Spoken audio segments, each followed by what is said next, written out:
Depois de falar do comando definir e atribuir, eu vou falar para vocês do comando recodificar, tá certo? Existe uma diferença. Atribuir, eu vou dar um valor novo a uma variável.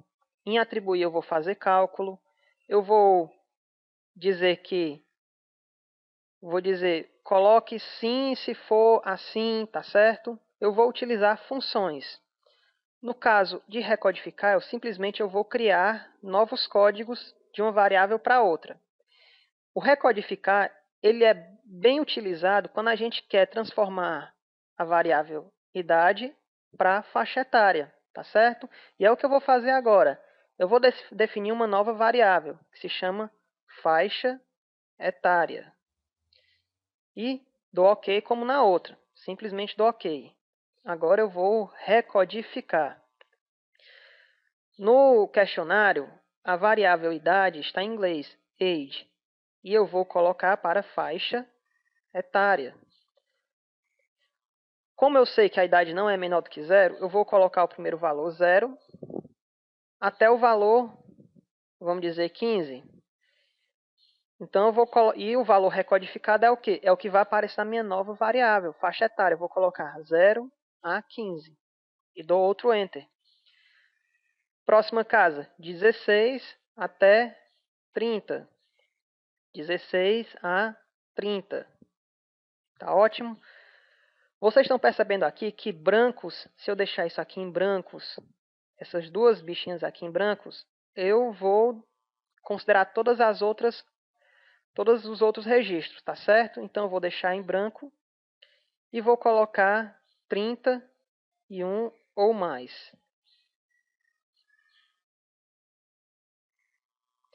O que é isso aqui, pessoal? De 0 a 15, ele vai estar...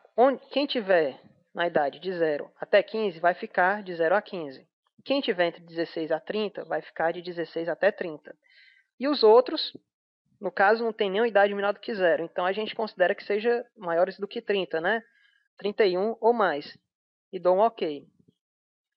E eu vou calcular, não a média, porque não é uma variável numérica, é uma variável nominal. Então, vou calcular a frequência. Vou calcular a frequência de faixa etária para mostrar para vocês. E dou um OK. E aparece aqui, de 0 a 15, de 16 a 30, de 31 e por aí vai. Tá certo? No exercício eu ainda deixei mais fácil para vocês recodificarem, porque eu coloquei como simplesmente de 0 a 17 e 18 ou mais. Vocês vão fazer a mesma coisa. Depois de recodificar, a gente vai pular para esse selecionar ou se, tá bom? No caso, o que é que a gente faz em selecionar? A gente vai afunilar os dados. O que é afunilar os dados, Tadeu? Eu vou selecionar quem eu quiser. No exercício, eu disse que eu queria só selecionar os doentes. Eu venho aqui em variáveis disponíveis. Doente aqui tá como está em inglês, é ill. Ill igual assim. Eu vou selecionar os doentes as pessoas que estão doentes. E dou um OK. Quando eu faço isso, aparece aqui em cima que o AppInfo ele tem 46 registros de todas as pessoas que são doentes, tá bom? No caso, no exercício, eu pedi para que vocês selecionassem, que vocês vissem das pessoas que estavam doentes, quem é que adoecia mais, se eram os adultos ou eram os jovens. Vocês vão me responder isso no exercício. Eu posso selecionar outras coisas também. No caso, se eu já tiver uma seleção, né? Ó, vocês estão percebendo que eu tenho uma seleção. Se eu selecionar outra coisa, no caso, eu vou selecionar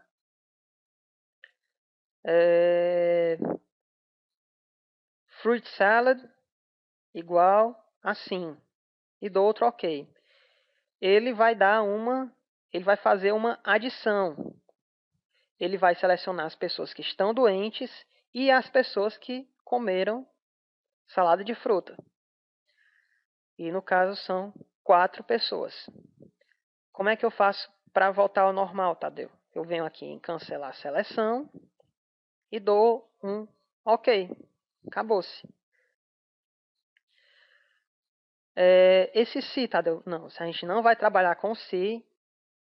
Ordenar também a gente não vai trabalhar, não precisa, tá certo? E a gente vai vir para estatísticas básicas. Pessoal, listar. A gente nem vai utilizar listar porque é simplesmente para listar variáveis. Vamos pular para frequência. A frequência sim eu vou utilizar, tá certo? A gente vai utilizar a frequência geralmente para variáveis que são categóricas ou nominais. No caso, esse baked ham, na hora que a gente clica, né, ele vem para essa barrinha aqui embaixo. Quando eu aperto em OK, frequência de baked ham, ele vai dizer quem foi que comeu, quem foi que não comeu, a frequência numérica, né, a porcentagem e, por último, a porcentagem acumulada. Aqui 61 e aqui 100. E do lado, um pequeno gráfico de barras. Tá certo? Tadeu, eu tenho que calcular uma frequência de cada vez? Não, a gente pode calcular várias frequências. Eu posso calcular do baked ham, do brown bread,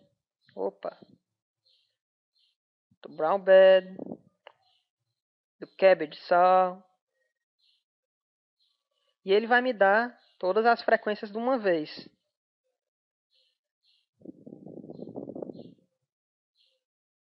E aqui ele dá o link. Se eu clicar aqui, ele vai direto para a frequência do brown bread.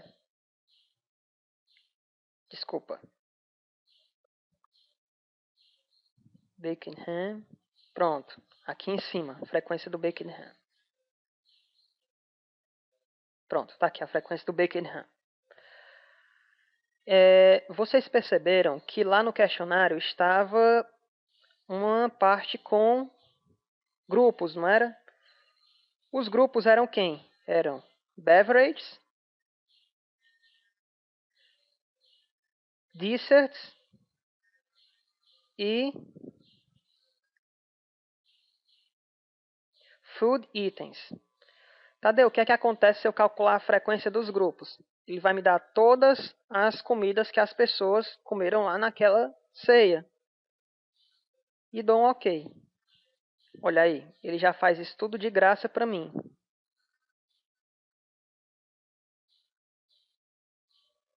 Facilita bastante na hora que vocês forem fazer o exercício, tá certo? Depois de frequência, a gente vai trabalhar com tabelas. Nas tabelas, a gente vai trabalhar com variável de exposição e variável de desfecho. Apenas isso, a gente não precisa trabalhar com mais nada. Variável de exposição, no caso eu vou colocar o brown bread. O desfecho é a doença. Desfecho é o ill, no caso. E vou dar um OK. Ele vai me dar uma tabela 2x2, vai me dar um gráfico até um pouco estranho, e embaixo ele vai me dar a análise da tabela, com a razão de chance, tá certo? Que eu quero essa razão de chance aqui no exercício, o odds ratio, né? Vai me dar o risco relativo, e embaixo vai me dar o P. Se o P for menor do que 0,05, quer dizer que eu posso confiar nessa odds ratio e que, vamos dizer, o alimento que eu estou procurando ofereceu o risco para eu desenvolver a doença. Então, ele estará realmente relacionado com a doença, tá bom? Vocês vão fazer isso com os outros alimentos para descobrir qual foi o alimento. Eu já dei a dica que não é o brown bread, que seria aquele pão mais escuro, tá certo? Parear a gente não vai utilizar aqui porque não é desse tipo de análise. Isso aqui é para análise pareada. Média. Média a gente utiliza bastante, tá certo? A gente tem média, a gente simplesmente pode calcular a média de idade, no caso o age. Ele vai dar uma tabela de frequência e após a tabela de frequência ele vai dar observações, a média, a variância, desvio padrão, o mínimo, a mediana, o máximo e a moda. Mas eu posso calcular a diferença entre médias. Eu posso colocar age aqui, média de idade, e vou calcular se existe diferença entre a média de idade de pessoas que ficaram doentes e as médias de idade de pessoas que não ficaram doentes. Depois da tabela de frequência, eu vou lá embaixo e vejo aqui a análise de cada uma.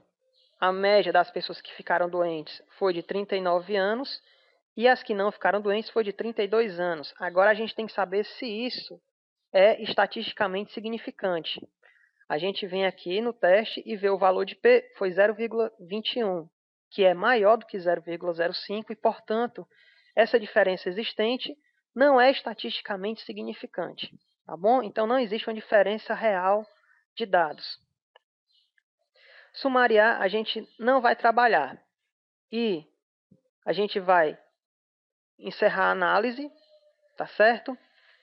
E vamos trabalhar na próxima videoaula só com gráficos. Eu coloquei 2 gráficos nos exercícios para vocês fazerem. A gente vai aprender a falar um pouco sobre gráficos. Eu vou sair aqui, vou minimizar aqui o AppInfo e vou mostrar para vocês, no caso, esse análise de dados. Eu vou abrir esse análise de dados que tem documento HTML e vai estar aqui toda a minha análise dos dados. Pessoal, quando vocês estiverem fazendo a análise, vocês não precisam fechar o AppInfo para abrir de novo para fazer gráfico. Podem deixar, porque até vai facilitar, tá certo? Quando vocês forem criar gráficos. Tudo bem? Por essa aula é só, a gente se vê na próxima aula.